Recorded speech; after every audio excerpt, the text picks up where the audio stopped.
Did you know that Hobbit people actually exist? And I'm not just talking about your 5'8" friend. On a remote island in Indonesia, there existed an ancient hominid that stood at only 3.5 feet tall. I'm really excited to talk about these little guys because they are my favorite hominid, and hopefully I can make them your favorite today. There's actually a ton of mystery, controversy, and even conspiracy theories about these little guys. First of all, they went extinct around 50,000 years ago, which coincides to when Homo sapiens first arrived on the island they inhabited, leading many to believe that we are directly responsible for their demise. Also, but much less likely, there is a conspiracy that they are not extinct, but rather still alive in the remote mountains of Indonesia. Homo floresiensis was first discovered in September of 2003 on the island of Flores in Indonesia. A team of archaeologists were looking for evidence of the original human migration from Asia to Australia when they came upon Liang Bua Cave. What they found inside was a nearly complete human skeleton of shockingly short stature. The remains belonged to a 30-year-old woman who was nicknamed Little Lady of Flores, or Flo, which I think is adorable. Subsequent excavations were carried out through 2004, yielding 7 more skeletons, initially dated to as early as 13,000 years ago. However, this was made an error. The youngest remains actually date back to around 60,000 years ago. Around this time, they were officially designated a new human species.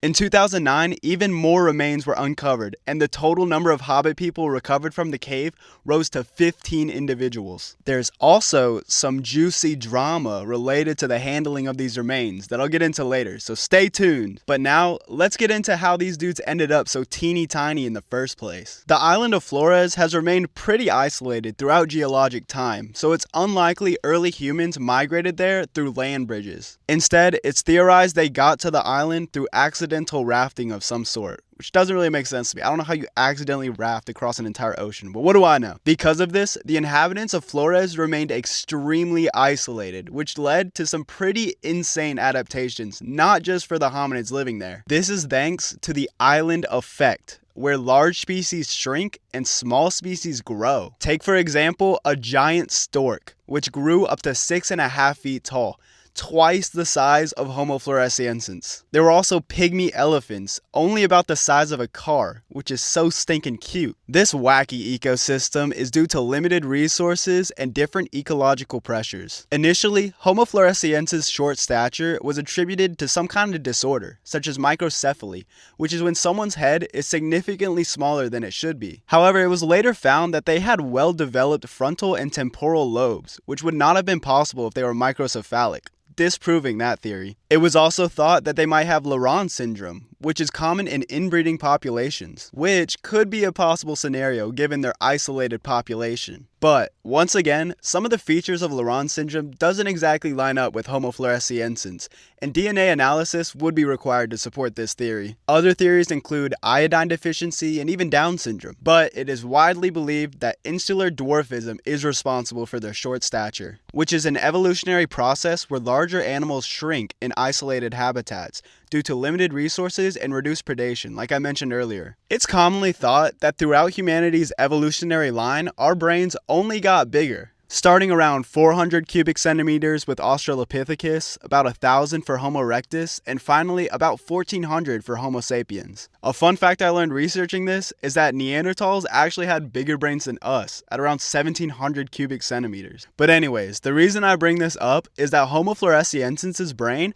actually got a lot smaller, at only 400 cubic centimeters. However, this doesn't mean they were dumb, stupid idiots. They were actually some pretty smart cookies. They developed pretty advanced stone tools and maybe even used fire. In fact, their prefrontal cortex, the area associated with cognition, is about the same as ours. Also, apparently they didn't have a chin. Now, how did these guys end up becoming extinct? Like I said at the start of the video, Homo floresiensis went extinct around 50,000 years ago, coinciding to when modern humans arrived on the island. And these modern humans may have outcompeted the Hobbit people for food. Not only that, but significant volcanic activity occurred on Flores at around the same time, potentially affecting the ecosystem and disrupting food sources. So it was kind of a combination of factors that led to their demise, but they did end up being one of the last known early human species to die out, alongside Neanderthals. Alright, now let's get into some juicy archaeology drama. In 2004, paleoanthropologist Teku Jacob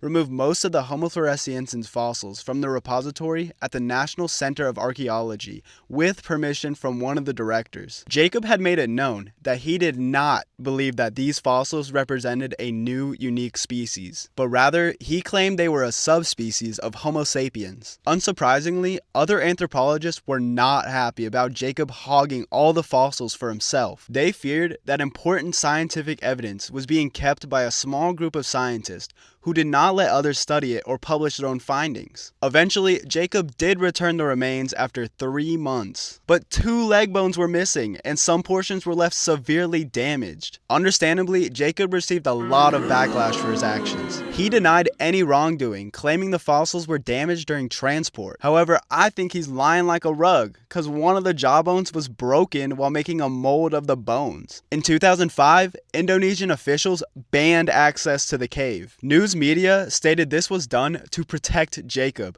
who is known as Indonesia's king of paleoanthropology, from being proved wrong. But eventually the cave was reopened in 2007 after Jacob's death. Let me know y'all's opinion on it. Now, is there a possibility that Homo floresiensis is still alive today? The folklore of Flores describes a creature called Ebu Gogo. Ebu meaning grandparent, Gogo meaning one who eats anything. I feel like that's kind of mean. They're basically just calling them old fatties. The Naj people describe the Ebu Gogo as being around 5 feet tall, with wide, flat noses, broad faces, large mouths, and hairy bodies. They were said to have their own language, but could repeat back what was said to them in a parrot-like fashion. They were also said to steal the villagers' crops and sometimes steal children. In the 18th century, the villagers gave the Ebu Gogo a gift of palm fiber for them to make their own clothes. But once they took it back to their cave, the villagers lit the fiber on fire and killed all of them. What the hell? The idea that the Hobbit people are still around has little mainstream support, but there are some believers in the scientific community. Do you think they could still be around? Tap in, let me know. I'm so glad I was able to tell y'all about my favorite little guys, and I hope you found it interesting. Don't forget to smash that like button, smash that subscribe button to support my channel. Thanks for watching. I love you. Bye.